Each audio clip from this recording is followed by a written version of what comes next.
చెప్పండి అందరూ కలిసి. యేసుక్రీస్తు మన ప్రధాన యాజకుడు.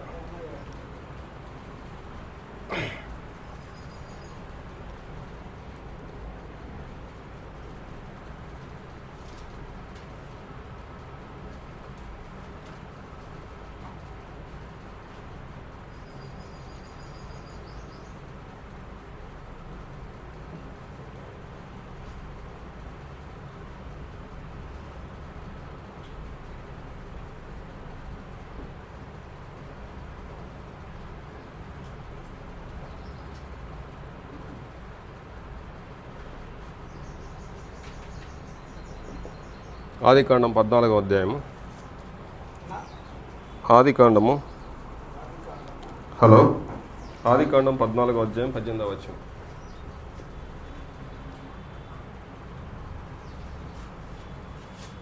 మరియు షాలేము రాజైన మెల్కీషెదెకు రొట్టెను ద్రాక్షారసము తీసుకొని వచ్చెను. అతడు సర్వోన్నతుడగు దేవునికి యాజకుడు. చాలండి. పితరుల కాలంలో మెల్కీసెదెకు యాజకత్వం కొనసాగింది. ధర్మశాస్త్ర కాలంలో లేవి యాజకత్వం కొనసాగిందనమాట. నిర్గమకాండము 29వ అధ్యాయం 9వ వచనం.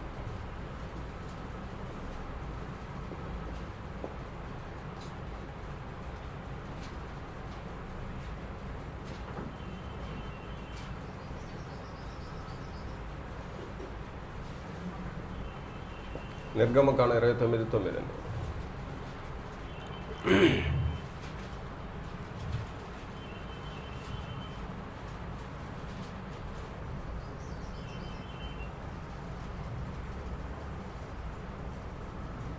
అహరోనుకును అతని కుమారులకును దట్టిని కట్టి వారికి కుల్లాలను వేయింపవలను.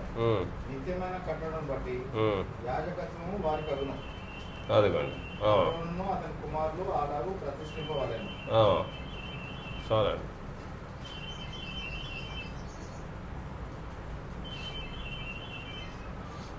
హెబ్రీ పత్రిక 4:14.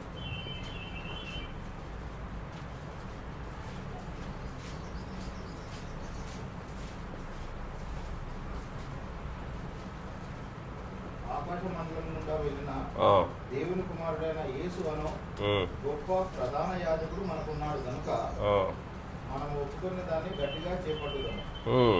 మన ప్రధాన యాజకుడు మన బలహీనతల యందు మనతో సహానుభవం లేనివాడు కాడు కానీ సమస్త విషయములలో మన వల్లనే శోధింపబడినను ఆయన పాపం లేనివాడుగా ఉండేను. సరే అండి. కాబట్టి యేసుక్రీస్తు క్రైస్తవ కాలంలో యేసు ప్రభు వారు ప్రధాన యాజకుడు, మనమందరం యాజకులం. పేతురు రాసిన మొదటి పత్రిక 1వ అధ్యాయం 2వ అధ్యాయం 9వ వచనం. పేతురు రాసిన మొదటి పత్రిక 2:9. అయితే మీరు చీకట్లో నుండి ఆశ్చర్యకరమైన తన వెలుగులోకి మిమ్మల్ని పిలిచిన వాని గుణాతిశయములను ప్రచురం చేయు నిమిత్తము ఏర్పరచబడిన వంశమును రాజులైన యాజక సమూహమును పరిశుద్ధ జనమును దేవుని సొత్తైన ప్రజలనై ఉన్నారు. ఏర్పరచబడిన వంశము, రాజులైన యాజక సమూహం అంటాడనమాట అండి. ప్రకటన గ్రంథం 1:6 కూడా చూడండి ఒకసారి.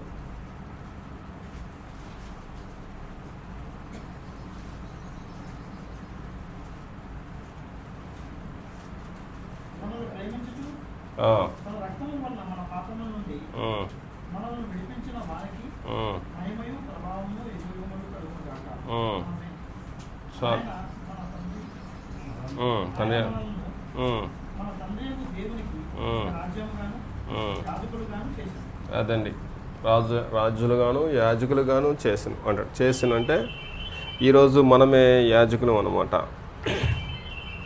హెబ్రీ పత్రిక 7వ అధ్యాయం 11వ వచనం.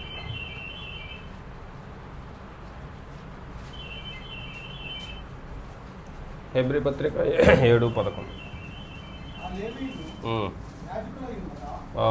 ప్రజలకు ధర్మశాస్త్ర ధర్మశాస్త్రం ఇవ్వబడింది. ఉమ్, ఆ యాజకుల వలన సంపూర్ణ సిద్ధి కలిగిన ఎడల ఉమ్, అహరోను క్రమంలో ఉమ్, చేసిన వారిని చెప్పబడక ఉమ్. మెల్కీసెదెకు క్రమం చొప్పున ఉమ్, వేరొక యాజకుడు రావాల్సిన అవసరం ఏమి? ఉమ్, ఇదిగాక ఉమ్. యాజకుడు ఉమ్. మార్చబడిన ఎడల యాజకులు మార్చబడినప్పుడు ఆవశ్యకంగా ఉమ్, యాజక ధర్మము ఉమ్, సహా మార్చబడును. అదండి పరిస్థితి. యాజకులు మార్చబడినప్పుడు యాజక ధర్మం కూడా మార్చబడుద్ది అనమాట అండి.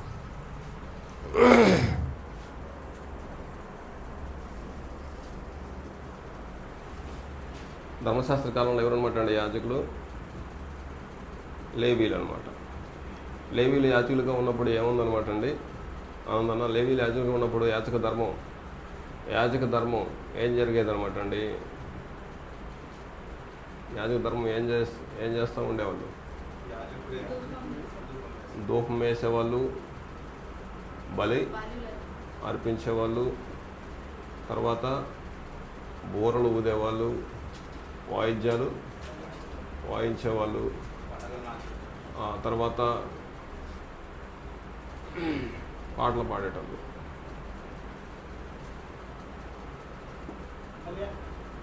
బలి రాశాం కదా, ఇది యాజక ధర్మం అనమాట. యాజక ధర్మం అయితే కొత్త నిబంధనలో క్రీస్తు ప్రభువారు మన ప్రధాన యాజకుడు కాబట్టి మెల్కీసెదెకు క్రమం చొప్పున ఇప్పుడు యాజక ధర్మం మార్చబడింది. యాజక ధర్మం మార్చబడింది అనమాట. యాజక ధర్మం మార్చబడింది. బలి లేదు, బోర్లు లేవు, వాయిద్యాలు లేవు అనమాట. ఇప్పుడు ఆత్మతో సత్యంతో ఆరాధన. దేంతో ఆరాధన అంటే ఆత్మతో సత్యంతో ఆరాధన. అంతేగాని ఈ ధూపాలు, ఈ బలి, బోర్లు, వాయిద్యాలు ఎన్నిటిని తీసి పక్కన పెట్టాడనమాట. ఇప్పుడు ఆత్మతో సత్యంతో ఆరాధన అనమాట. ఆత్మతో సత్యంతో ఆరాధన. ఆత్మ అంటే ఏంటనమాట అండి? తెలుసు సార్, ఆత్మలో ఏం భాగాలు ఉంటాయి అనుకున్నాం మనం? హృదయం, మనస్సాక్షి అనమాట. సత్యం అంటే వాక్యం అనమాట. వాక్యానుసారంగా దేవుని ఆజ్ఞానుసారంగా అనమాట క్రమంగా కార్యక్రమాలు జరిగించడం.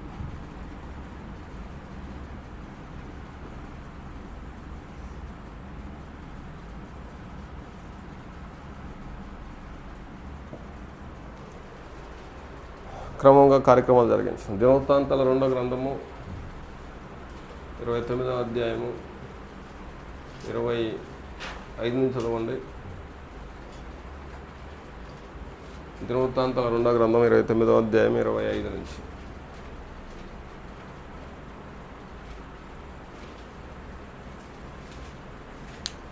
మరియు దావీదు రాజుకు దీర్ఘదర్శి అయిన గాదును ప్రవక్త అయిన నాతాను చేసిన నిర్ణయం చొప్పున యెహోవా మందిరంలో తాళాలు, స్వరములను, సితారాలు వాయించుటకు అతడు లేవీయులను ఏర్పాటు చేశాడు. ఆలాలు జరగాలని యెహోవా తన ప్రవక్త ద్వారా ఆజ్ఞాపించింది. ఇది దేవుని ఆజ్ఞ అనమాట అండి. దావీదు చేయించిన వాద్యములను వాయించుటకు లేవీయులను, వాయించడానికి లేవీలు, బూరలు ఊదటానికి యాజకులు నియమింపబడింది. బలిపీఠము మీద దహన బలులను అర్పించుడని హిజ్కియా ఆజ్ఞాపించెను. దహన బలి అర్పణ ఆరంభమవుటతో ఎప్పుడైతే ప్రారంభమైందో బూరలు స్టార్ట్ అయినాయి. ఇశ్రాయేలు రాజైన దావీదు చేయించిన వైద్యములను వాయించుటను అదిగో యెహోవాకు స్తుతిగానము ఆరంభమైందనమాట అండి. అంతసేపు సర్వ సమాజము ఆరాధించుండెను. గాయకులు పాడుచుండరి, నాదం చేస్తున్నారు. సమాప్తం అగు వరకు ఇదంతా జరుగుతుంది అనమాట అండి. వారు అర్పించడం ముగించిన తర్వాత రాజును తమతో కూడా ఉన్న వారందరూ తమ తలల వంచి అదిగో ఇప్పుడే మరి బోరలు, వాయిద్యాలు. కాబట్టి ఇది కేవలం దేనికోసం అనమాట? విల్సన్ సార్, బలి కోసం. ఇదంతా బలి ముగించేంత వరకు ఇదంతా జరుగుతుంది అనమాట. కాబట్టి ధర్మశాస్త్ర కాలంలో లేవి యాజకత్వం యాజక ధర్మం ఏంటంటే బలి మొదలైన వెంటనే బోరలు వాయిద్యాలు మొదలవ్వాలి, స్తుతిగానం ఆరంభమవ్వాలి. ఎప్పుడైతే బలి ఆగిపోయిందో మొత్తం ఆగిపోవాలి. ఇప్పుడు యాజకులు మార్చబడ్డారు కాబట్టి అంతకుముందు లేవి గోత్రం, ఇప్పుడు యూదా గోత్రం సంబంధించిన యేసుక్రీస్తు ప్రధాన యాజకత్వం మెల్కిసెదెకు క్రమంలో వచ్చింది కాబట్టి ఇప్పుడు యాజక ధర్మం ఏంటంటే ఆత్మకు స్వచ్ఛంత ఆరాధించటం. నీ హృదయం పరిశుద్ధంగా ఉండాలి, నీ మనసు పవిత్రంగా ఉండాలి, నీ మనసాక్షి దోషరూపం ఉండాలి. కాబట్టి నువ్వు పాట పాడాలంటే నోటి గానం హృదయ ధ్యానం రెండు ఏకమవ్వాలంట. నోటి గానం హృదయ ధ్యానం రెండు ఏకమవ్వాలంటాను రతన బాబు అన్న. ఈ రెండు ఏకమైనప్పుడు ఆ పాట మనం పాడొచ్చా పాడకూడదని ఆలోచన చేసినప్పుడు పాడాలంటాను. నోటికి వచ్చిన పాట నేను చెప్పాను. ఫస్ట్ పాట ఎవరు సంబంధించిన పాట పాడాలన్నమాట అండి. తర్వాత యేసు ప్రభువు అనమాట. తర్వాత హెచ్చరిక గీతం కానీ ఆదరణ గీతం కానీ సందర్భాన్ని బట్టి పాడతాం అనమాట అండి.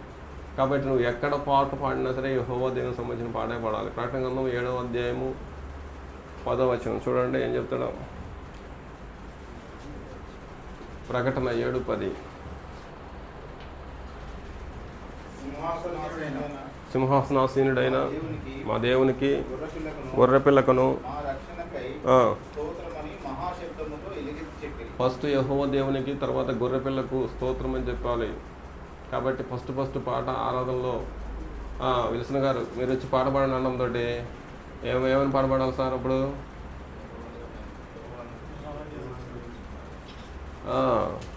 నేను పాడే పాట ఫస్ట్ పాట, రెండో పాట, మూడో పాట అర్థం కావాలి కదా. దొరికిన పాట పాడితే ఎట్లా మరి ఇంతగా ఆ పాటకి నా జీవితానికి రెండు ఏకీభవిస్తున్నాం లేదో చూసుకోవాలి. నోటి గానము హృదయ ధ్యానం రెండు ఏకమవ్వాలి. అప్పుడు ఆ పాట పాడడానికి మనం యోగ్యులు అనమాట అండి. వాక్యానుసారంగా నా బతుకు లేకపోతే ఆ పాట పాడడానికి యోగ్యుని కాదు, దేవుడు కూడా ఆ పాటను అంగీకరించడం అనమాట. కాబట్టి పాట లేఖనానుసారంగా ఉండాలి, లేఖనానుసారంగా నా జీవితం కూడా ఉండాలి అని చెప్పుద్ది ఆత్మతో ఆరాధన ఉంటే.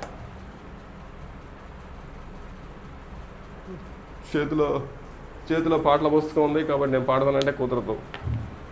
కాబట్టి నువ్వు పాడే ప్రతి మాట దేవుడు అంగీకరించాలంటే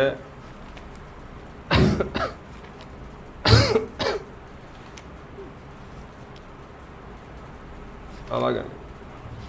ఆనందాన్ని అర్థమవుతుందా? ఏ పాట పడితే ఆ పాట పాడొచ్చా పాడకూడదా? మరి ఏం పాడాలి?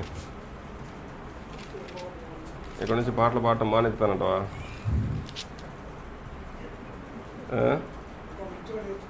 మంచిగా నేర్చుకుని పడతావా? ఎందుకులే ఈ గొడవ అంతా నాకు. పాటలు పిలిచినా సరే నాకు వినపడినట్టు వినపట్లేదు అంటావా? ఏనా రత్నబాబు అన్న?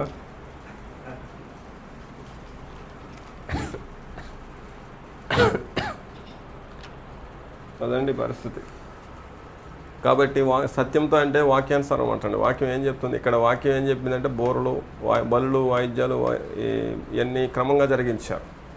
ఇప్పుడు వాక్యం చెప్పిన ప్రకారంగా ప్రార్థన ఉండాలి. ఆరాధన చేసేవాడు దేవుని ఆరాధన చేసేవాడు ఫస్ట్ ప్రార్థన కంటే ముందే ఉండాలి. ఫస్ట్ ప్రార్థన తర్వాత వచ్చేవాడు బాధ్యత గల క్రైస్తవుడు కానే కాదు. నువ్వు వచ్చినా ఒకటే రాకపోయినా ఒకటే అనమాట.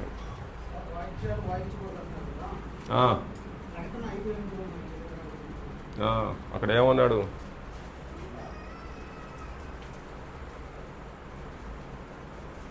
ఏమన్నాడు సార్ ఆనంద్ గారు?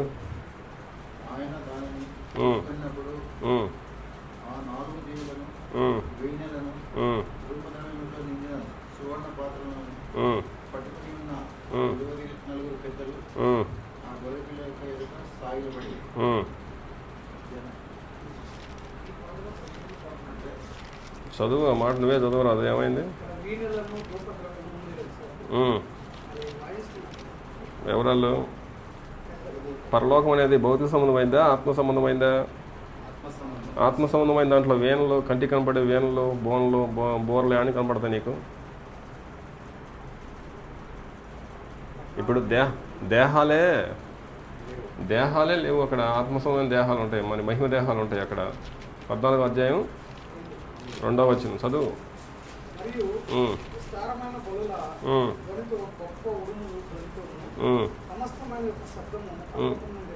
నేను విన్న శబ్దము వీణలు వాయించుచున్న వైదికుల నాదములను పోలినదా అదేనా? ఇటు చూడు నాకెళ్ళి. పోలినదా అదేనా? పోలినది. పోలినదంటే అది కాదు, దాని పోలిక అనమాట.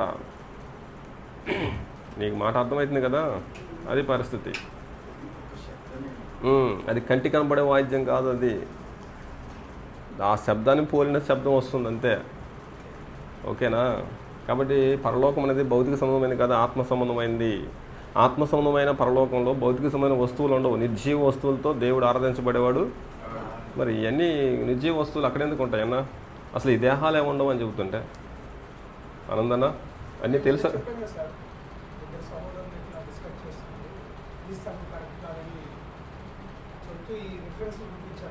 అది పోలినది, అక్కడే మాట్లాడాడు కదా కింద. పోలినది అది సేమ్ టు అది అది అది అక్షరార్థం కాదు, పోలినది. దాని లెక్క ఉంది అంతే. ఆయనే కాదు, ఆయనలాగా ఉన్నాడు ఈయన. జీవనందం గారు లేకపోతే దేవానందం గారు లాగానే ఇంకొక ఆయన ఉన్నాడు, ఆయన పోలిన వ్యక్తి. అంతేగాని ఆయనే కాదు అన్నట్టు. కాబట్టి ఆ వీణల లాంటి శబ్దం శబ్దం అది వీణలో ఉండవు అక్కడ. మళ్ళీ వీణల లాంటి శబ్దం, ఆ పోలిక చెప్పేశారు అన్నమాట. కాబట్టి నీకు అలంకార రూపం అది. ఓకేనా? కాబట్టి కంటి కనిపించే వస్తువులు కాదు అవి. మొదటి దినవృత్తాంతాలు. మళ్ళీ పాత నిబంధనకు పోతున్నావు నువ్వు. ఏమని?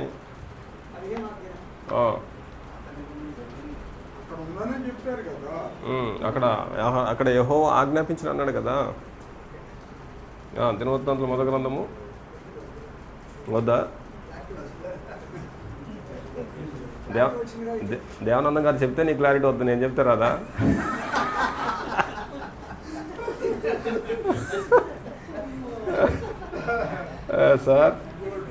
సార్ చూడండి, మీరు చెప్పేంత వరకు ఆయన వద్దంటున్నాడు.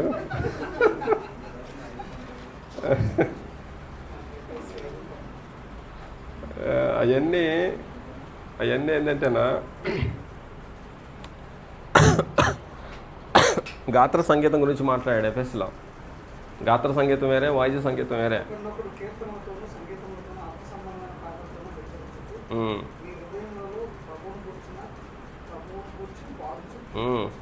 హృదయాల్లో పాడాలి. ఓకేనా? నేను చెప్పాను కదా, హృదయ ధ్యానము నోటి గానం రెండు ఏకమవ్వాలని. హృదయాల్లో వీణ మోగాలన్నమాట అండి. అంటే పాట పాడుతుంటే నీ హృదయపు వీణ మోగాలి, కదలాల్సింది అక్కడ. వాళ్ళు పేతురు వాక్యం చెప్తుంటే వాళ్ళ హృదయాల్లో నొచ్చుకొని అన్నాడు, చూసావా? పాట పాడుతున్నా సరే నీ హృదయంలో ఎక్కడ ప్రాబ్లం ఉందో ఆ ప్రాబ్లము సాల్వ్ అవ్వాలన్నమాట. ఓకే? మొత్తం రాసుకొని వచ్చాడు, అదే ఎన్ని చదివాడండి ఇప్పుడు. అదే నేను చెప్పినంత చెప్పాము, అది కాదు ఇది కాదు అది అన్నాడు. ఆయన చెప్పిన తర్వాత సైలెంట్ అయిపోయాడు. సార్ ఇంక అయిపోయింది అంటున్నాడు. ఇంకెట్లుంటుంది మరి?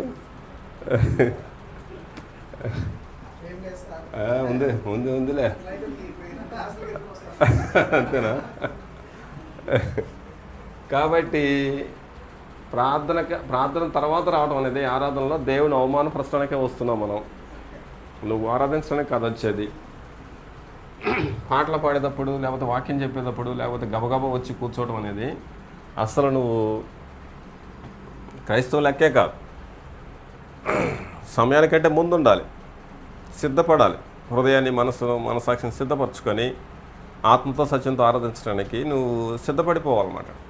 అంతేగాని నాకు ఆటో లేట్ అయింది, లేకపోతే ఇంకొకటి లేట్ అయింది, ఇదంతా సాకు వ్యవహారం అనమాట.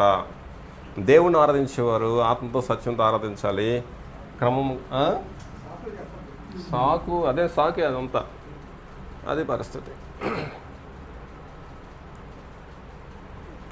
మొన్న ఒక సేవకుడు అంటున్నాడు, ఆయన 3-4 సంఘాల్లో పనిచేస్తాడంట. 3-4 సంఘాల్లో పనిచేస్తే ఉదయం ఒక చోట, మధ్యాహ్నం ఒక చోట, 3 గంటలకు ఒక చోట, మళ్ళీ సాయంత్రం 7 గంటలకు ఒక చోట అలా చేస్తుంటాడు అనమాట.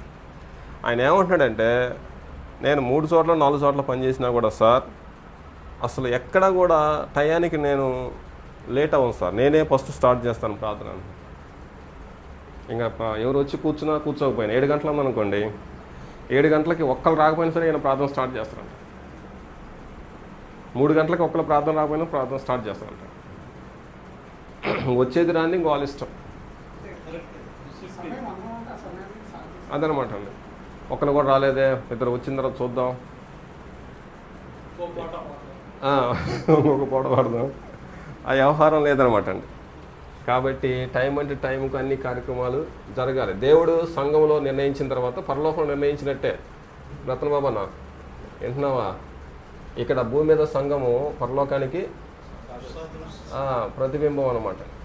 కాబట్టి ఇక్కడ నిర్ణయించాలంటే అక్కడ నిర్ణయించినట్టే. ఎట్టి పరిస్థితుల్లో మనము ప్రతి కార్యక్రమాన్ని కరెక్ట్గా మెయింటైన్ చేయాలన్నమాట.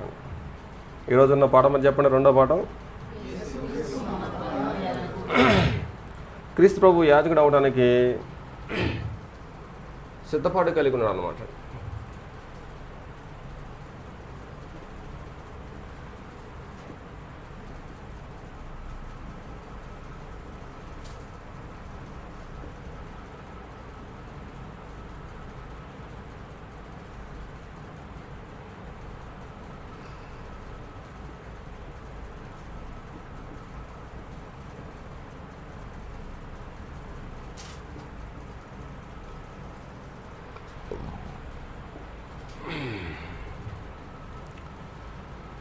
లోకంలో యాజకులు మనుషుల చేత ఏర్పాటు చేయబడుతున్నారు అన్నమాట.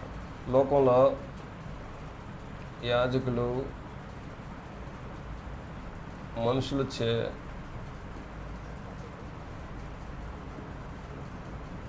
ఏర్పాటు చేయబడుతుంటారు. క్రీస్తు యాజకత్వము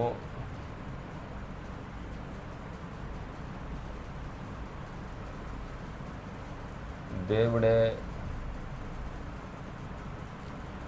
అనుగ్రహించాడు అన్నమాట.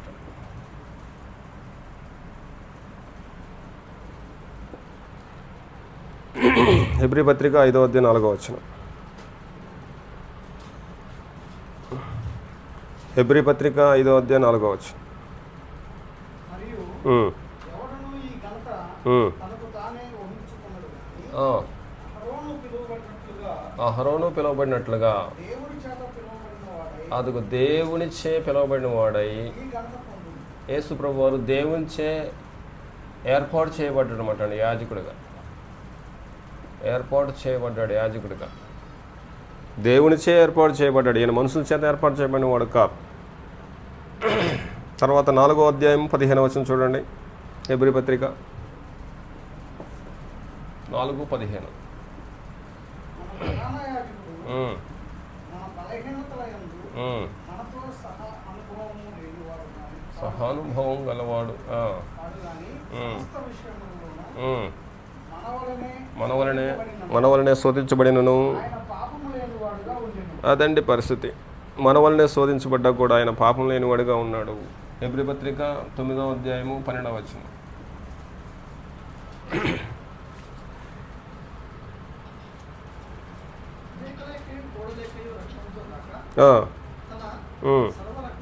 స్వరక్తంతో అదిగోండి. పాత నిబంధనలో యాజకులు ఏం చేస్తారు? ఎద్దుల రక్తం, మేకల రక్తం చేసిపోయి దేవుని సన్నిధిలో బలిపీఠ మీద ప్రోక్షిస్తుంటారు అన్నమాట. కానీ ఈయనైతే తన స్వరక్తంతో ప్రవేశించాడండి. 27-8 వచ్చిన కూడా చూడ, 27-8 వచ్చిన వాళ్ళు మనుషులు ఒక్కసారి మృతి పొందబడినవి ఆ తర్వాత తీర్పు జరుగును. అలాగనే క్రీస్తు కూడా అనేకుల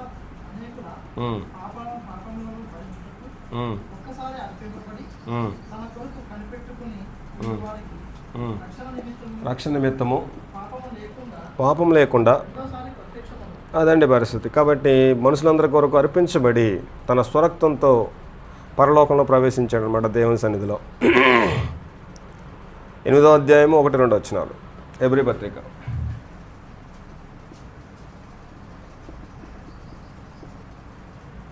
మేము వివరించుచున్న సంగతుల్లో సారాంశం ఏమనగా మనకు అతి ప్రధాన యాజకుడు ఉన్నాడు. ఆయన పరిశుద్ధ ఆలయమునకు అనగా ఉమ్. మనుష్యుడు కాక మనుష్యులు కాక ప్రభువే స్థాపించిన దేవుడే స్థాపించిన నిజమైన గుడారమునకు ఉమ్. పరిచారకుడై ఉండి అది పరలోకమందు ఉమ్. మహామహుని ఉమ్. సింహాసనమున ఉమ్. కుడిపార్శ్వమున ఆసీనుడైన పరలోకంలో ప్రవేశించాడండి. 10వ అధ్యాయం 12వ వచనం. ఈయనైతే పాపముల నిమిత్తమై ఆ, సదాకాలము ఉమ్, నిలుచు ఒక్క బలిని అర్పించి మన కోసం కలవరలో బలర్పించి అప్పటి నుండి అప్పటి నుండి తన శత్రువుల ఉమ్, తన పాదముల ఉమ్, పాదపీఠముగా చేయబడి వరకు ఉమ్, కనిపెట్టుచు ఉమ్, దేవుని కుడి పార్శ్వమున ఉమ్. ఆశీనుడైన అదండి పరిస్థితి. కాబట్టి పరలోకానికి వెళ్ళిపోయిన తర్వాత దేవుడే యేసుక్రీస్తు వారిని యాజకుడిగా ప్రతిష్ఠించాడు అనమాట అండి. ఇందా మనం చదువుకున్నాం కదా అపోస్తుల కార్యంలో 2:36 ప్రభువుగాను క్రీస్తుగాను. ప్రభు అంటే రాజుగా, క్రీస్తు అంటే అభిషేకించబడిన యాజకుడిగా అనమాట. క్రీస్తు అంటే అభిషేకించబడిన యాజకుడిగా ప్రతిష్ఠించబడి అనమాట. ఇందాక రాజుగా చూసాం మనం, ఇప్పుడు యాజకత్వాన్ని చూస్తాం అనమాట.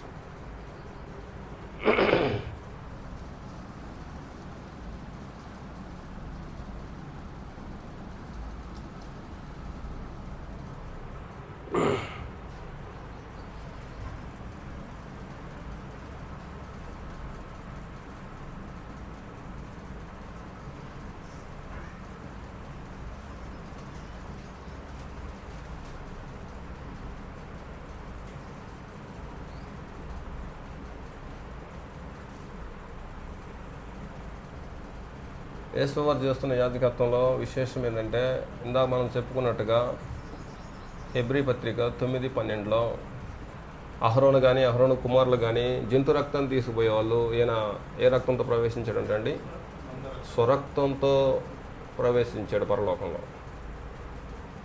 మళ్ళీ చదవండి ఒకసారి. 9, 12, 13, 14 వచనాల దాకా.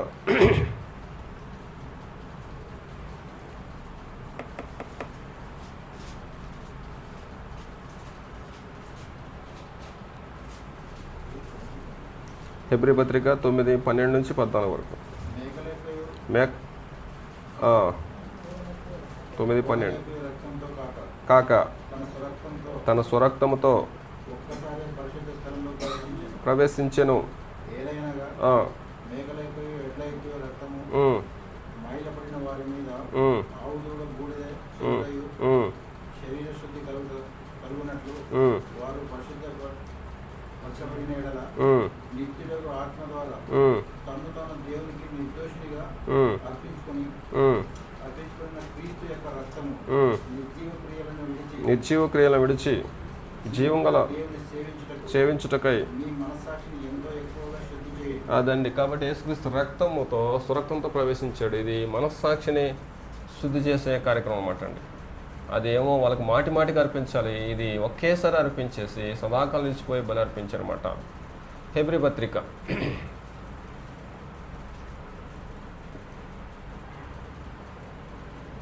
2వ అధ్యాయము 18వ వచనం. హెబ్రీ పత్రిక. ఆయన శోధించబడి శ్రమ పొంది గనుక శోధించబడి వారికి సహాయం చేయగలవాడే. అదిగో పరలోకంలో ప్రవేశించి శోధించబడే వారికి సహాయం చేస్తుంటాడు అనమాట. అంటే మనతో పాటు సహానుభావం ఉంది కాబట్టి శోధించబడే వారికి సహాయం చేస్తుంటాడు.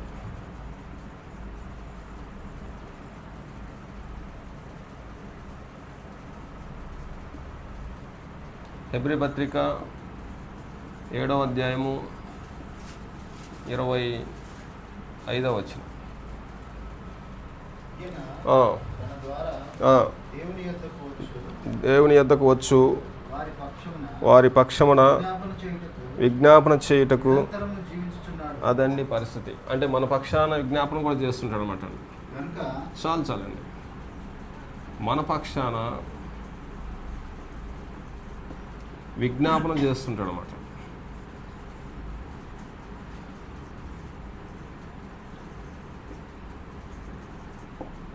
ఎలాగా? సొంత రక్తంతో. పరలోకంలో దేవుడు ఉన్నాడు. దేవుని దగ్గర యేసుక్రీస్తు వారు ఏమైనాడు అంటండి? ప్రధాన యాజకుడు. ఈ ప్రధాన యాజకుడు ఏం చేస్తాడంటే స్వరక్తంతో విజ్ఞాపన చేస్తుంటాడు అనమాట. అంతకుముందు పాత నిబంధనలో లేవి యాజకులు ఏం చేస్తున్నారు అనమాట అండి? జంతు రక్తంతో, అయ్యా ఈ రక్తాన్ని బట్టి జీవనానందం గారి పాపాన్ని క్షమించిన తండ్రి అనేసి వీళ్ళు ప్రార్థన చేస్తుంటారు, ఎవరు? లేవి యాజకులు. కానీ ఈయన మాత్రం తన స్వరక్తం తీసుకొని నా రక్తాన్ని బట్టి ఇదిగో పలానా సల్మాన్ రాజు పాపాన్ని క్షమించిన తండ్రి అంటనమాట. కాబట్టి ఈరోజు మనం ఖచ్చితంగా పాపాలను ఒప్పుకోవాలన్నమాట. యోహాను రాసిన మొదటి పత్రిక 1వ అధ్యాయం 8వ వచనం చూడండి. యోహాను రాసిన మొదటి పత్రిక 1:8. మనము అంటే బాప్తిసం తీసుకున్న క్రైస్తవులు అనమాట. క్రైస్తవులైన మనము పాపం లేని వారమని చెప్పుకొని ఎడల మనలను మనమే అదిగో అదండి, మనం అబద్ధికులం అవుతాం అనమాట. పాపం లేదంటానికి లేదు. మనసులో కానీ, కళ్ళల్లో కానీ, ఆలోచనలో కానీ, చూపులో కానీ పాపం జరిగే ప్రమాదం ఉంటుంది. పాపం జరిగిన వెంటనే దాన్ని ఏం చేయాలంటండి? ఒప్పుకోవాలి. 9వ వచనం చూడయా. ఒప్పుకొనిన ఎడల నమ్మదగిన వాడును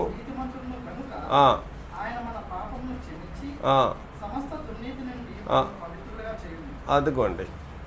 కాబట్టి యేసుక్రీస్తు వారు ఇప్పుడు నువ్వు కింద భూమి మీద సంఘంలో నువ్వు ఒప్పుకున్న పాపాన్ని బట్టి యేసుక్రీస్తు వారు తన స్వరక్తంతో దేవుని సన్నిధిలో ప్రవేశిస్తారన్నమాట.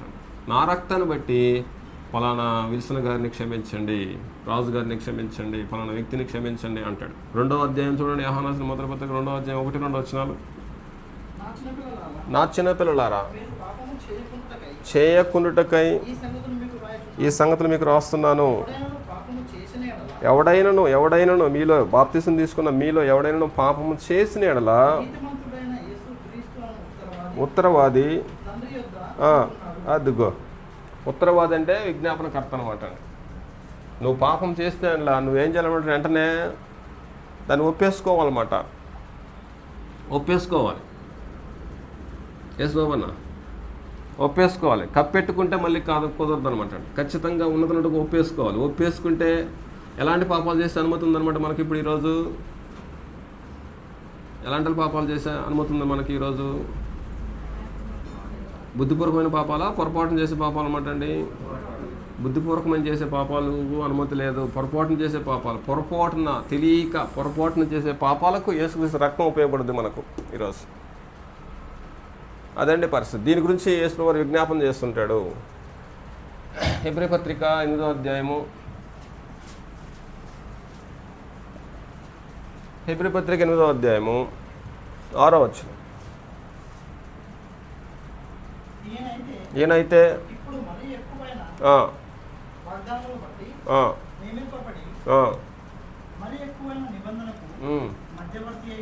ఉన్నాడు.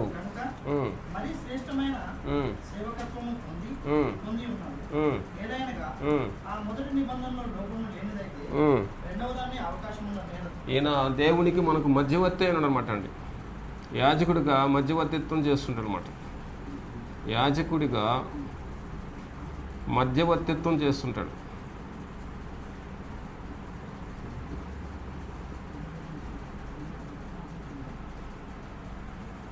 హెబ్రీ పత్రిక 7వ అధ్యాయము 24-25 వచనాలు.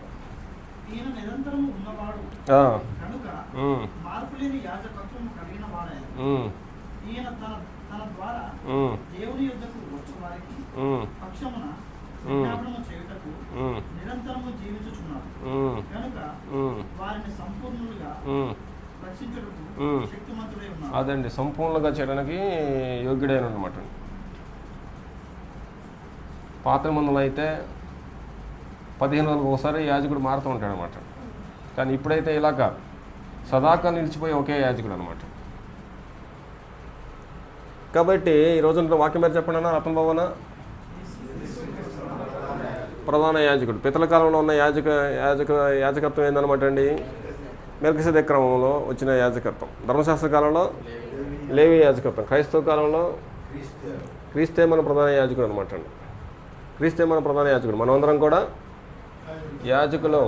మనమందరం యాజకులం అనమాట అండి. పాత నిబంధనలో యాజకులు మాత్రమే ప్రవేశించేవాళ్ళు ఎక్కడికి? పరిశుద్ధ స్థలంలోకి. ఇప్పుడైతే మనం అందరము దేవుని సన్నిధిలో ప్రవేశించే అద్భుతమైన అవకాశం ఏర్పాటు చేసి పెట్టాడు. కాబట్టి అంతకుముందు యాజకులకు పాపాలు చెప్పేవాళ్ళు ఇప్పుడు మనం ఎవరికి పాపాలు చెప్పాల్సిన పని లేదు. డైరెక్ట్గా దేవునితోనే యేసుక్రీస్తు ద్వారా పాపాలు చెప్పేసుకొని ఆయన యొక్క విజ్ఞాపన ద్వారా మన పాప క్షమాపణ పొందే అద్భుతమైన భాగ్యం, మనస్సాక్షి దోషారోపణ చేసుకునే అద్భుతమైన అవకాశం నిరంతర యాజకత్వం కలిగిన యాజకుడిని కలిగి ఉన్నాం మనం. కాబట్టి చెప్పండి.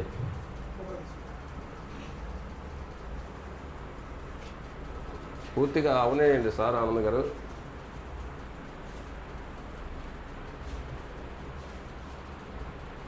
సంపూర్ణంగా తీర్చిదిద్దాడు అనమాట అండి. క్రీస్తు ప్రభు యాజకత్వం వల్ల మనకు వచ్చిన ప్రయోజనం.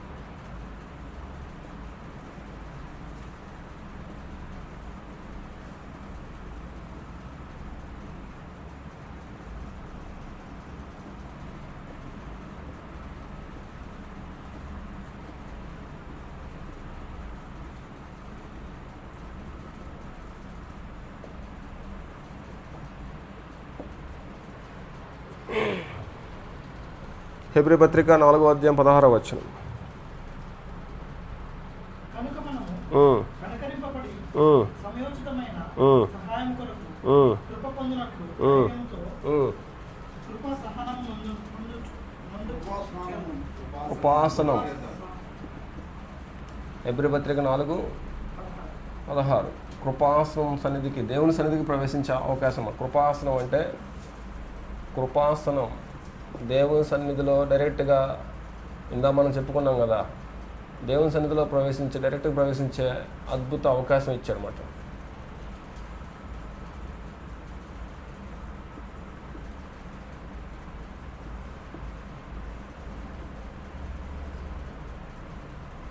డినామినేషన్ వాళ్ళు ఇప్పటికీ ఏం చేస్తున్నారంటే, డినామినేషన్ వాళ్ళు కొంతమంది పాస్టర్లు ఇప్పటికీ పాపాలు చెప్పించుకుంటున్నారు. అవునా? ఎక్కడ? అదే ఎక్కడంటే ఆర్సీఎం వాళ్ళు చెప్పించుకుంటారు, ఎల్ఈఎఫ్ వాళ్ళు చెప్పించుకుంటారంట. ఎల్ఈఎఫ్ ఒక అబ్బాయి నా దగ్గరకు వచ్చాడు సార్ జీవనానందం గారు. వాళ్ళ అక్క మన దగ్గరకు వస్తూ ఉంటుంది ప్రార్థనకి. ఆ అబ్బాయి వాళ్ళ అక్కల ఇంటికి వచ్చాడు. నేను ఆ సమయానికి వెళ్ళిపోయిన తర్వాత ఆ అబ్బాయి 7 సంవత్సరాల నుంచి ఎల్ఈఎఫ్ చర్చికి పోతున్నాడంట. పోతుంటే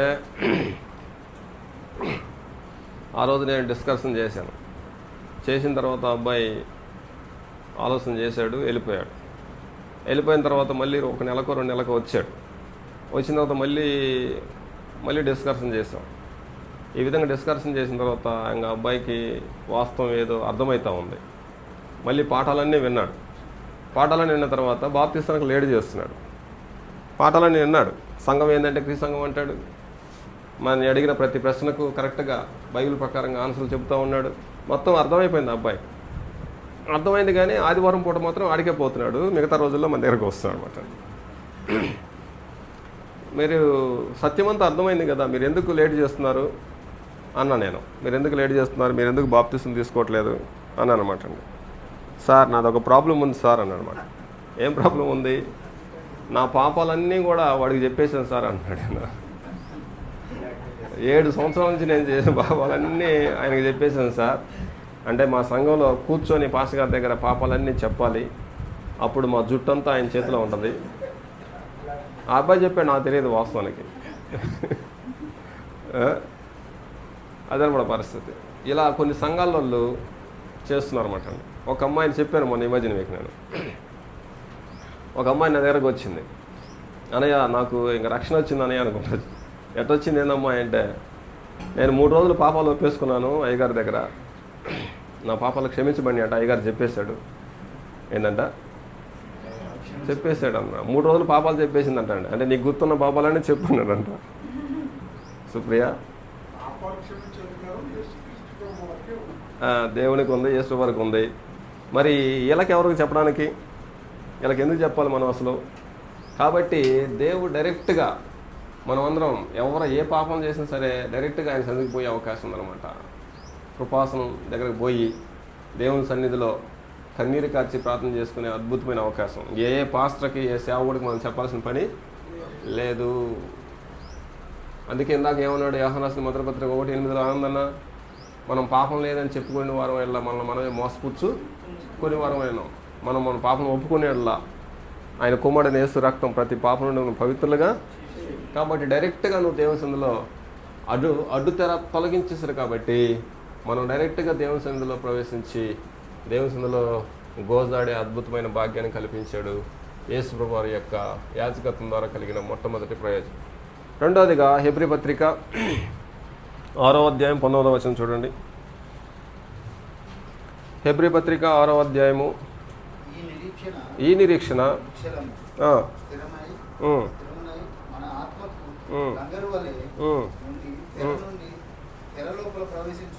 అదిగో తెర లోపల ప్రవేశించున్నది.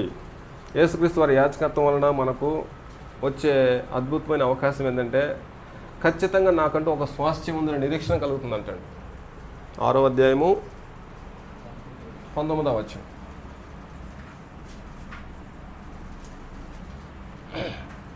నా కొరకు స్వాస్థ్యం ఉంది.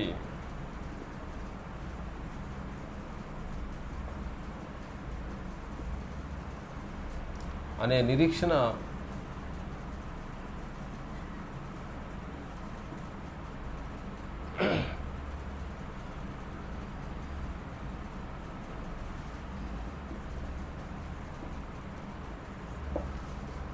నా కొరకు స్వాస్థ్యం భద్రపరచబడిందని నిరీక్షణ మనకు కలుగుతుందన్నమాట. హెబ్రీ పత్రిక 10వ అధ్యాయం 14వ వచనం. హెబ్రీ పత్రిక 10:14 సార్. ఒక్క అర్పణ చేత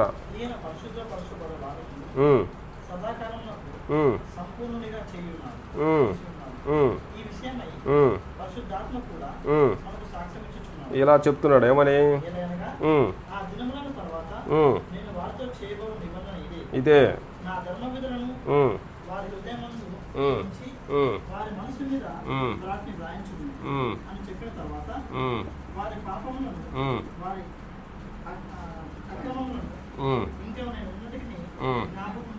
ఎన్నిటికీ జ్ఞాపం చేసుకున్నాడు. పాపాలు ఎన్నిటికీ జ్ఞాపం చేసుకుంటాడు. ఎన్నిటికీ జ్ఞాపకం చేసుకోవడం అన్నాడండి.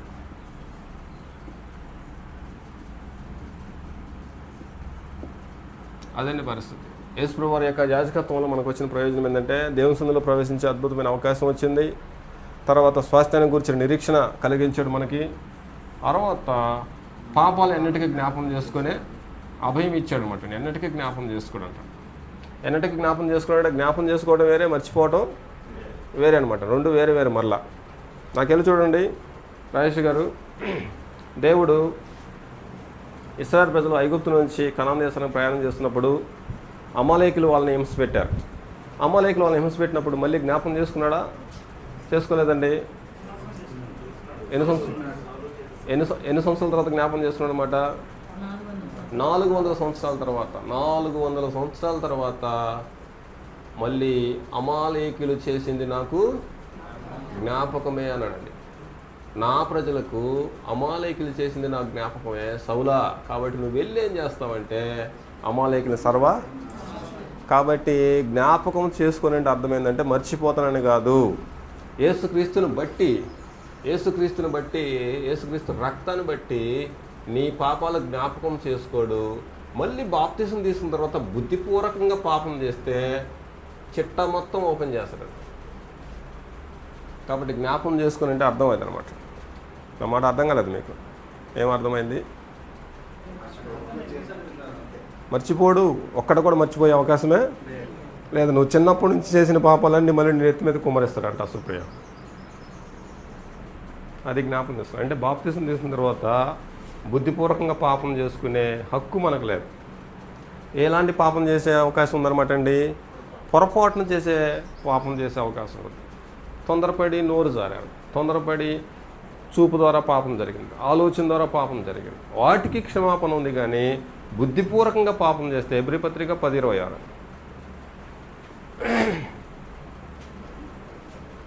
హెబ్రీ పత్రిక 10:26. మనము సత్యమును గురించి సత్యమును గూర్చి అనుభవ జ్ఞానం పొందిన తర్వాత బుద్ధిపూర్వకంగా పాపము చేసిన బుద్ధిపూర్వకంగా మళ్ళీ పాపం చేస్తే క్రైస్తవుడు పాపమునకు బలిక ఉండదు కానీ బలిక ఉండదు కానీ న్యాయపు తీర్పునకు ఆ, భయముతో ఎదుర్కొంటుటయు ఆ, విరోధులను దహింపు ఉమ్, తీక్షణమైన అగ్నిలు ఆ.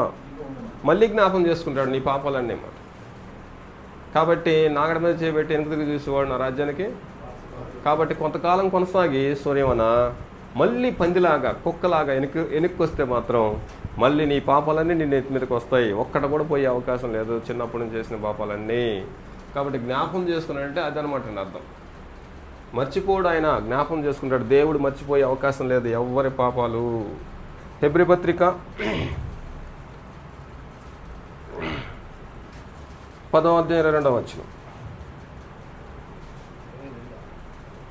10 కల్మషము తోచకుండునట్లు తోచకున్నట్లు ప్రోక్షించబడిన ఆ, ఆ, గలవారము ఉమ్, నిర్మలమైన ఉదకంతో ఉమ్, స్నానము చేసి ఉమ్, శరీరము గలవారమైన నుండి ఉమ్, విశ్వాస విషయంలో ఉమ్, సంపూర్ణ నిశ్చయత కలిగి ఉమ్, యథార్థమైన హృదయముతో ఉమ్. మనం దేవుని సన్నిధానంలో చేరుకుంటాం. అదండి పరిస్థితి.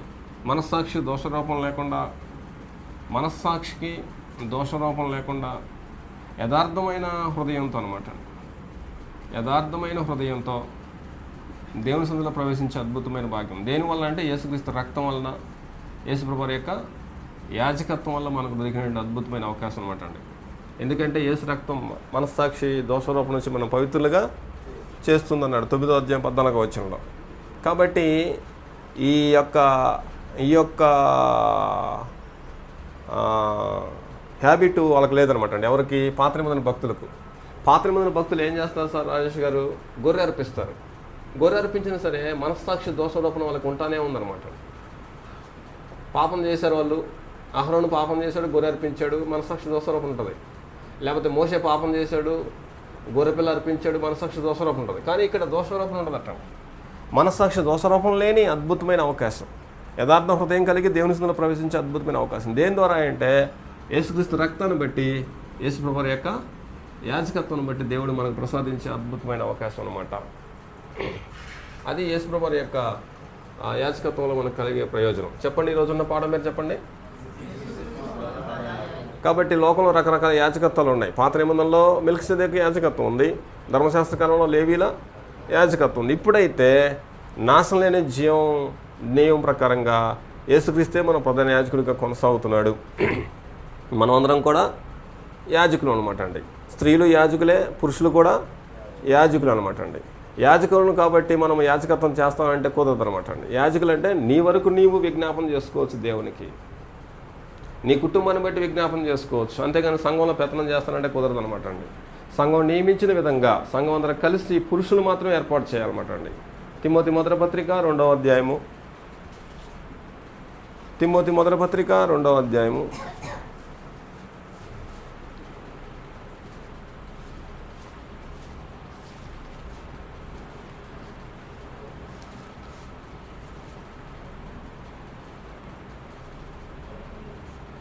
2వ అధ్యాయం 10వ వచనం చూడండి సార్. 8వ వచనం చూడండి. లేకపోతే ప్రతి స్థలమందును పురుషులు లేనివారై, అదండి మరి ప్రతి స్థలంలో పురుషులే ప్రార్థన చేయాలి, పురుషులే వాక్యం చెప్పాలి, పురుషులే స్తోత్రాలు చెల్లించాలి, పురుషులే పాటలు పాడాలి ప్రతి స్థలంలో. అదండి పరిస్థితి. కాబట్టి మేము కూడా యాజకులమే కాబట్టి మేము కూడా చేస్తామంటే కుదరదు. నేను మొన్న చెప్పాను, ఏం చెప్పానమాట అండి, హైకమాండ్ ఏదైతే నిర్ణయించిందో ఆ నిర్ణయం ప్రకారంగా లోబడాల్సిందే. నాకు కూడా నీకంటే ఎక్కువ జ్ఞానం ఉంది, నీకంటే బాగా తెలివితేటలు ఉన్నాయి, నీకంటే బాగా వాక్యం చెప్పగలను అనేసి స్త్రీలకు ముందుకు వచ్చేసి స్టేజీ ఎక్కి ఏదో ప్రసంగాలు చేయడం లేదనమాట. సంఘంలో స్త్రీ మాట్లాడట అవమానం అన్నాడు. యాజకులైనంత మాత్రం చేత నీ పక్షాన నీ విజ్ఞాపన చేసుకోవచ్చు, అలాగే పిల్లల పక్షాన విజ్ఞాపన చేసుకోవచ్చు, యాజకత్వం జరిగించవచ్చు అనమాట అండి. అంతేగాని మళ్ళీ సంఘంలోకి వచ్చేసి సంఘం నడిపిస్తానంటే కుదరదు. నువ్వు దేవుని ఆజ్ఞను అతిక్రమిస్తున్నావు అనమాట. కాబట్టి ఈరోజు యేసుక్రీస్తు వారు మనకి ఏం సహాయం చేస్తున్నారంటే హెబ్రీ పత్రిక 2వ అధ్యాయం 10-11 వచ్చినావు చూడండి.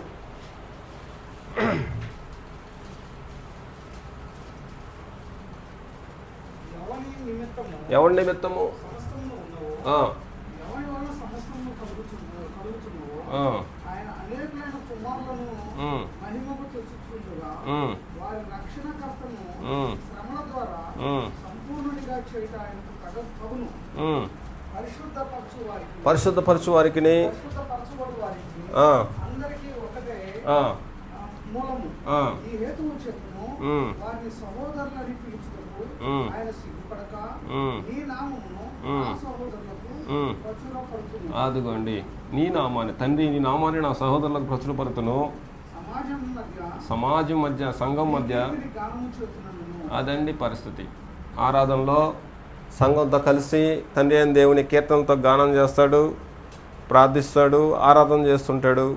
అలాగే సంఘంతో దేవుని రాజ్యంలో పాలుపంపులు కూడా పొందుతుంటారు అన్నమాట అండి. కాబట్టి యేసుక్రీస్తు వారు మన ప్రార్థనలో, ఆరాధనలో సహాయం చేస్తాడు. హెబ్రీ పత్రిక 7:26 వచ్చిన కూడా చూడండి. హెబ్రీ పత్రిక 7:26 సార్. పవిత్రుడును ఆ, నిర్దోషియు ఆ, నిష్కలంకుడును ఉమ్. పాపంలో చేరక ప్రత్యేకంగా ఉన్నవాడును ఆ, ఆకాశ మండలము కంటే ఆ, మిక్కిలి ఉమ్, హెచ్చైన వాడనైనా ఉమ్, మిక్కిలి ప్రధాన యాజకుడు ఉమ్. మనకు సరిపోయిన వాడు సరైన వాడు అనమాట, సరిపోయిన వాడు. ఆ, ధర్మశాస్త్రము ఉమ్, బలహీనత గల చాలండి. సరైన యాజకుడు దేవుడు అనుగ్రహించాడు అనమాట.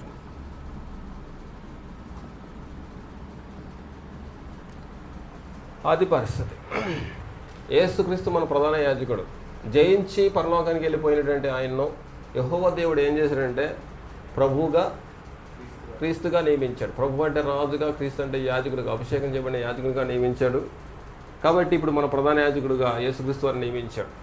యేసుక్రీస్తు వారి యొక్క యాజకత్వం అనేది అనుకోకుండా కలిగింది కాదు, మనుషుల చేత ఏర్పాటు చేయబడింది కాదు. సాక్షాత్తు యెహోవా దేవుడే, లోకానికి పంపించిన దేవుడే ఆయన్ను సరైన సమయానికి యాజకుడిగా ప్రతిష్ఠించాడు అనమాట. అభిషేకం చేసేసి ప్రతిష్ఠించాడు అనమాట. కాబట్టి యేసుక్రీస్తు వారు చేస్తున్న యాజకత్వం ఏంటంటే తన సొంత రక్తంతో ప్రవేశించాడు. పాత నిబంధన భక్తుల్లా కాకుండా, వాళ్ళైతే జంతు రక్తంతో ప్రవేశిస్తారు, సొంత రక్తంతో ప్రవేశించాడు. తర్వాత మనతో పాటు సహానుభావం కూడా ఉంది. ఆయనలో మనలాగా శోధించబడ్డాడు, మనలాగానే తిన్నాడు, మనలాగానే పడుకున్నాడు, మనలాగానే కష్టాలు వచ్చినాయి, కొట్టారు, హింసించారు, అవమానపరిచారు. వీటన్నిటి విషయంలో యేసుప్రభువు మనకు సహాయం చేస్తారంటాడు. అలాగే మన పక్షాన విజ్ఞాపన చేస్తుంటాడు.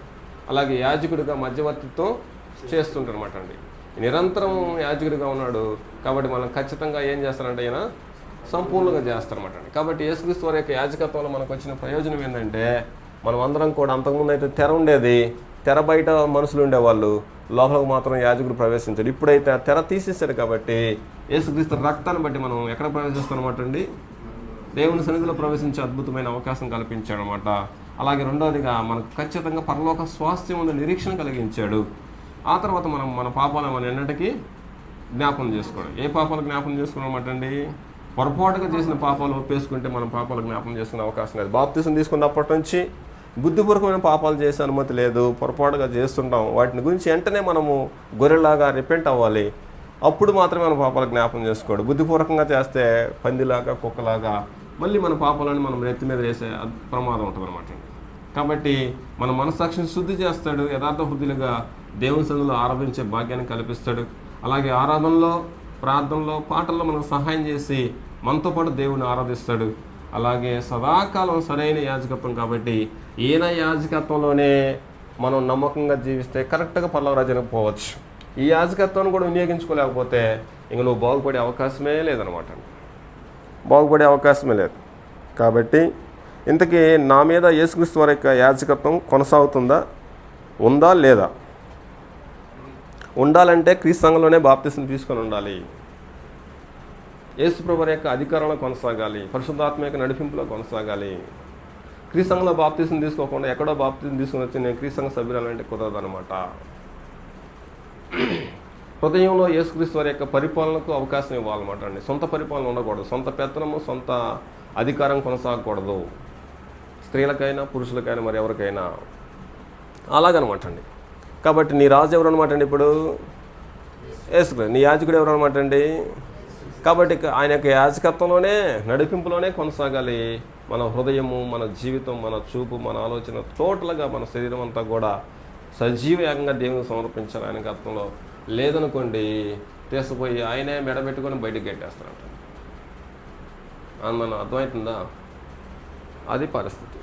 కాబట్టి నేడు మన మీద యేసుక్రీస్తు వారి యొక్క ప్రధాన యాజకత్వం ఉందా లేదా? ఇందులో ఏమైనా డౌట్ ఉంటే అడగండి, ఆలోచన చేద్దాం.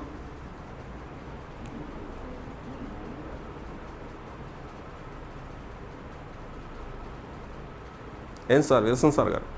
ఇప్పుడు క్రీస్తు సంఘ ఆరాధనకి అటెండ్ అవుతూ పండుగలో క్రిస్మస్ పండుగని ఈ పండుగలు ఆ పండుగలు చేసేవాళ్ళు చాలా మంది ఉన్నారు. అది బైబిల్ ప్రకారం కరెక్ట్ కాదు అని చెప్పిన వ్యక్తులు ఇలా చేయొచ్చా చేయకూడదుగా? ద్వారా వింటే బాగుంటుంది. చేయకూడదు సార్. వాటిని పారంపర్యాచరణ చేయడానికి అవకాశం లేదు.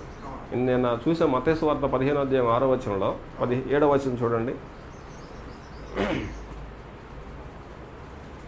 మత్తయి సువార్త 15వ అధ్యాయం 7వ వచనం.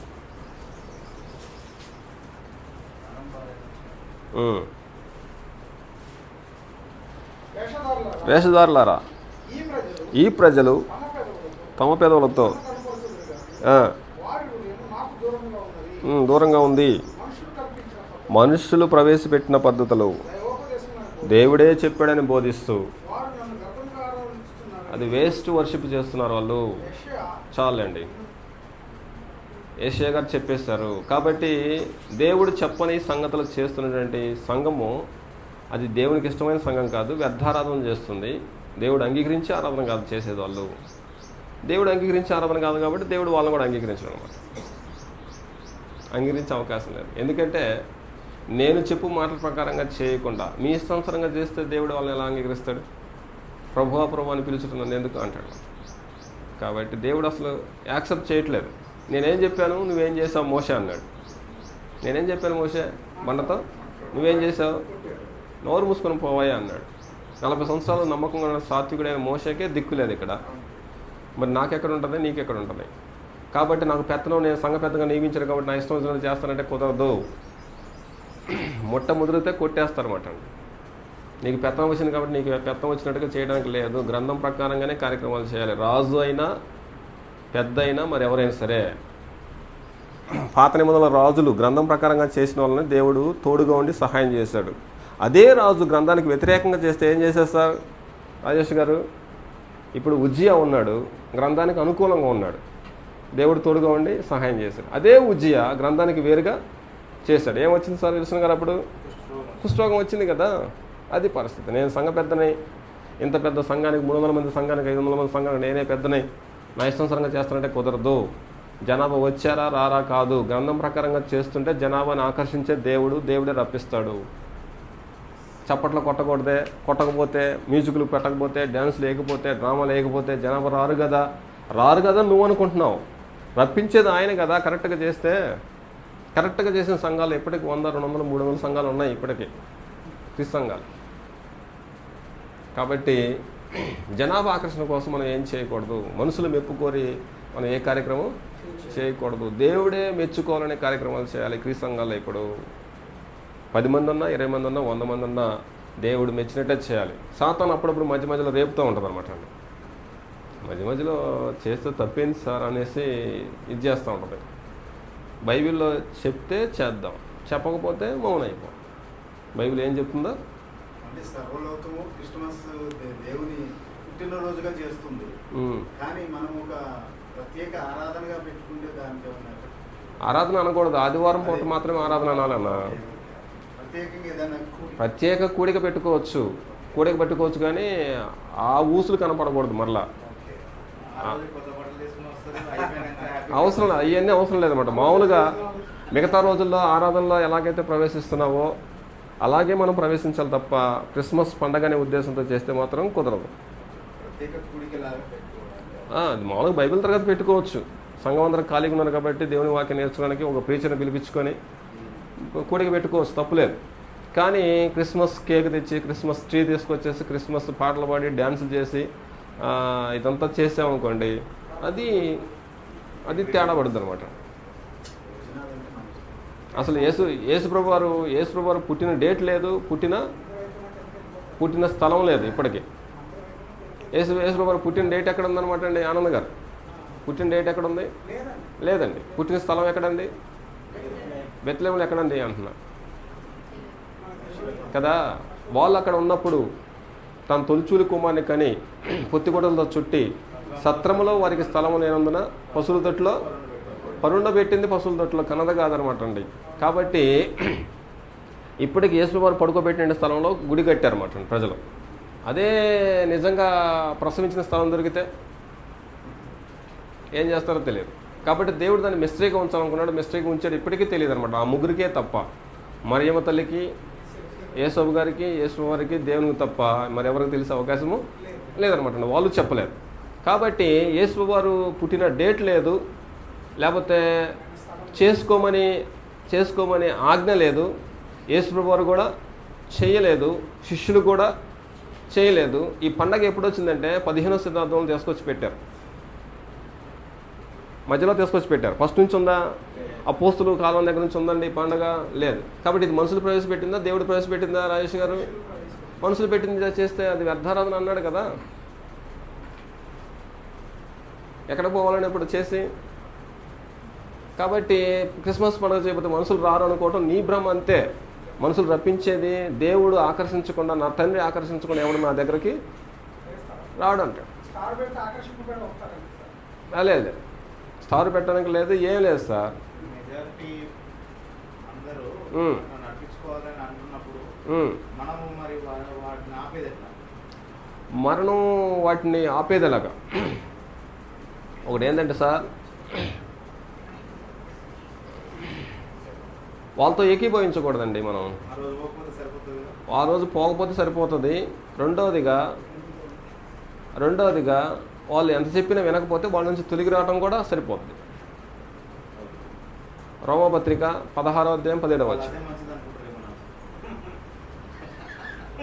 అంటే అంతే కదా మరి. రోమపత్రిక 16:17. సహోదరులారా, మీరు నేర్చుకున్న బోధకు వ్యతిరేకంగా కడుగు చేయి వారిని కనిపెట్టుకొని ఉండండి. ఎందుకంటే మీరు కూడా నాశనం అయిపోతారు. వాళ్ళ నుండి ముందు తొలిగి రండి బయటికి అన్నాడు. వాళ్ళతో కలిసి ఉంటే నువ్వు కూడా నాశనం అయిపోతావు, నీ ఆత్మీయ జీవితం కూడా నాశనం అయిపోయింది. అది పరిస్థితి. కాబట్టి మా బావ అక్కడే ఉన్నాడు, మా బామర్ది అక్కడ ఉన్నాడు, మా కుటుంబం అంతా అక్కడే ఉంది కాదనమాట అండి. సొంత తల్లిని, సొంత తమ్ముడిని, సొంత అన్నను కూడా విడిచిపెట్టి దేవునికి లోబడ్డాడు అనమాట అండి హేబేలు. మొట్టమొదటి మానవుడు ఆదాము సాతాను పార్టీలో ఉన్నాడు. మొట్టమొదటి తల్లి అవ్వ సాతాను పార్టీలో ఉంది. అన్న సాతాను పార్టీలో ఉన్నాడు.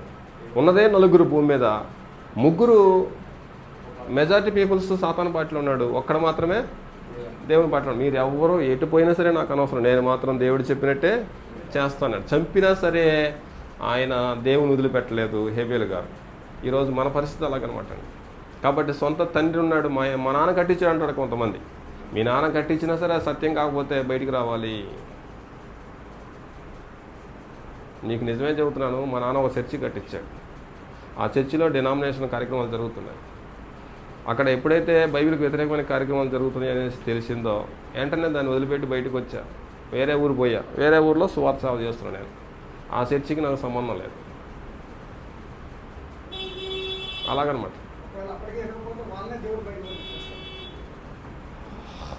మళ్ళీ చెప్పండి.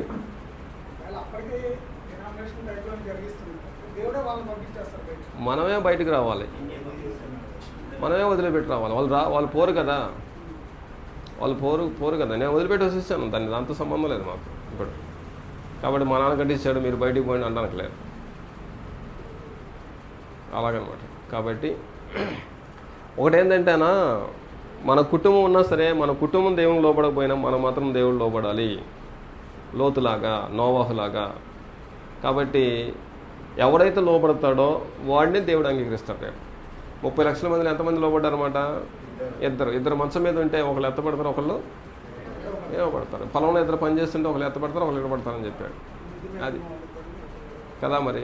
కాబట్టి బైబిల్ ఏం చెప్తుందో అది చేయాల్సింది ఈరోజు నేను, నువ్వు, అందరం కూడా. మన ఇష్టానుసారంగా చేయడానికి లేదు. కాబట్టి యేసుక్రీస్తుని హృదయంలో ప్రభువుగా, క్రీస్తుగా అభిషేకం చేసిన తర్వాత ఆయన పెత్తనం కొనసాగాలి భూమి మీద మన హృదయంలో. ఆయన పెత్తనం కాకుండా మన సొంత పెత్తనం జరిగించుకున్నాం అనుకోండి, ఆయన యాజకత్వం కింద మనం లేనట్టు అనమాట.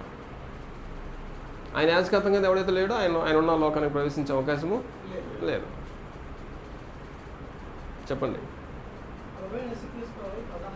యాజకుడు పాపం లేదు.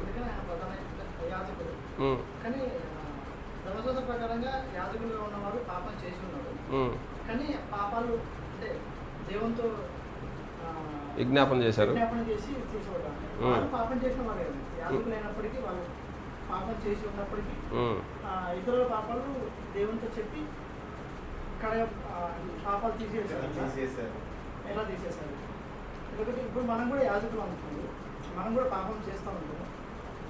అంతటి ఇప్పుడు దేవుడు పాపం లేనివాడు, మనం పాపం చేస్తూ ఉంటాం కదా, మనకు అంతటి యాజకత్వం అర్హత ఉందంటున్నాం. క్రీస్తు రక్తాన్ని బట్టి ఇచ్చాడు నీకు అర్హత, నిన్ను బట్టి కాదు.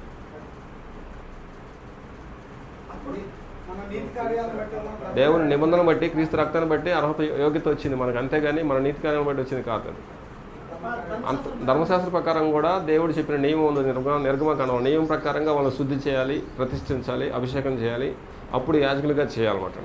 వాళ్ళు దేవుడు చెప్పిన నియమం ప్రకారంగా కార్యక్రమం జరిగిస్తే దేవుడు వాటిని యాక్సెప్ట్ చేశాడు. అదే యాజకులు మళ్ళీ తప్పు చేస్తే దేవుడు నిలువను చంపేశాడు. ఎవరు చంపేశాడు? నాదాబీహుల్ని చంపేశాడు. అలాగే ఏలి కుమారుని చంపేశాడు. కాబట్టి దేవుడి సన్నిధిలో పాపం జరుగుతుంటే దేవుడు చూస్తూ ఊరుకునేవాడు కాదు సార్. సిస్టమ్ నియమం ప్రకారంగానే జరగాలి కార్యక్రమాలు. యాజకుడైనా, రాజు అయినా, విశ్వాస అయినా, ఇప్పుడు మనమైనా సరే.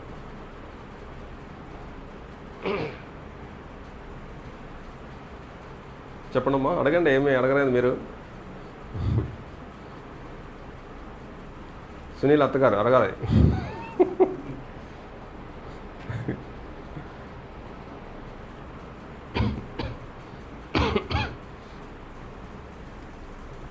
ఆనందనా చెప్పను. ఇంకా యేసుక్రీస్తు దేవుని కుమారుడు ఎలా?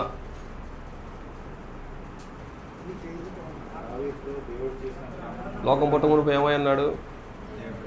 దేవుడే అన్నాడు. దేవుడైన యేసుక్రీస్తు, దేవుని దగ్గర దేవుడిగా ఉన్నాడు యేసుక్రీస్తు, దేవుని కుమారుడు ఎలా అయ్యాడు? ఎవరితో చేసిన వాగ్దానం బట్టి?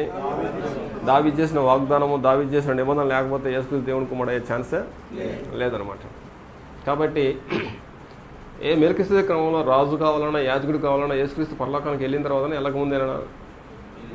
వెళ్ళిన తర్వాత అనమాట. ఆయన భూమి మీద ఉన్నంతకాలం యాజకుడు అయ్యే ఛాన్సే.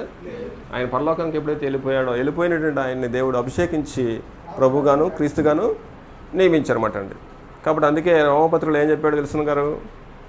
ఏం చెప్పాడంటే, ఆయన శరీరాన్ని బట్టి దావీదు సంతానంగాను,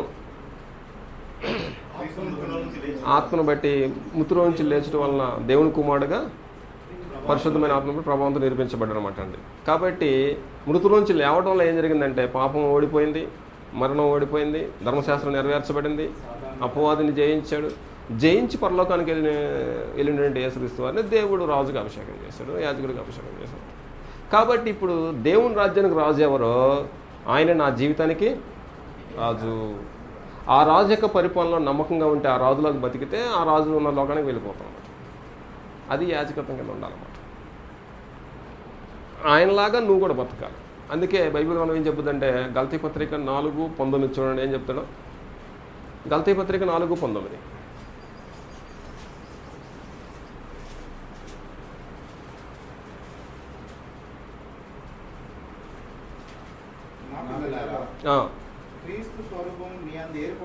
ఎవరి స్వరూపం ఏర్పడాలంట? బాప్తిజం తీసుకున్న ప్రతి ఒక్కరిలో, క్రీస్తు యొక్క నడిపింపులో, క్రీస్తు యొక్క యాజకత్వంలో కొనసాగే ప్రతి ఒక్కరిలో క్రీస్తు స్వరూపమే ఏర్పడాలి. అదేనమాట. ఏర్పడలేకపోతే అక్కడ పోయే అవకాశం లేదు. అదండి పరిస్థితి. కాబట్టి ప్రతి సువార్థికుడి యొక్క బాధ ఏంటంటే, ప్రతి క్రైస్తవుల్లో క్రీస్తు స్వరూపం తయారు చేయాలన్నమాట.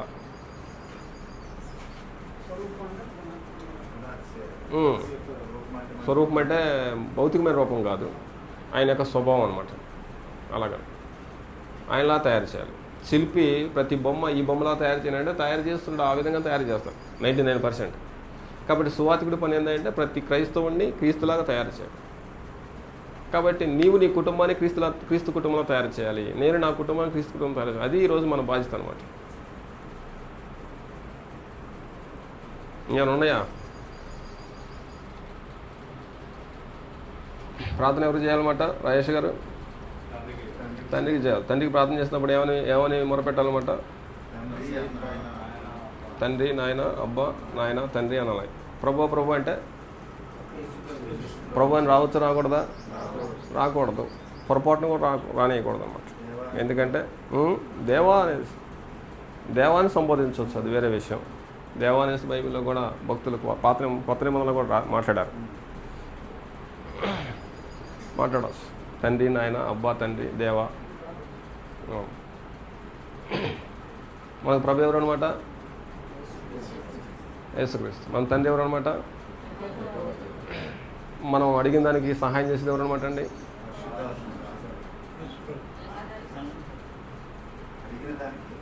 సహాయం చేసేది ఎవరు? తండ్రి. యాకోబు పత్రిక 1:17.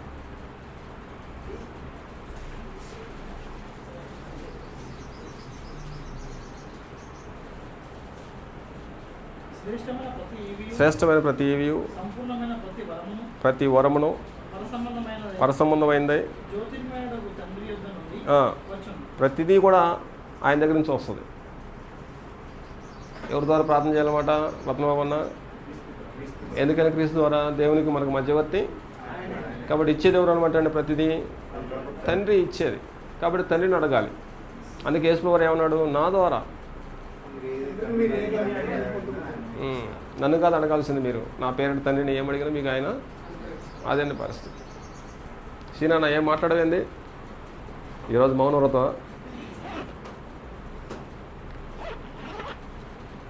సరేనండి, బ్రేక్ తీసుకొని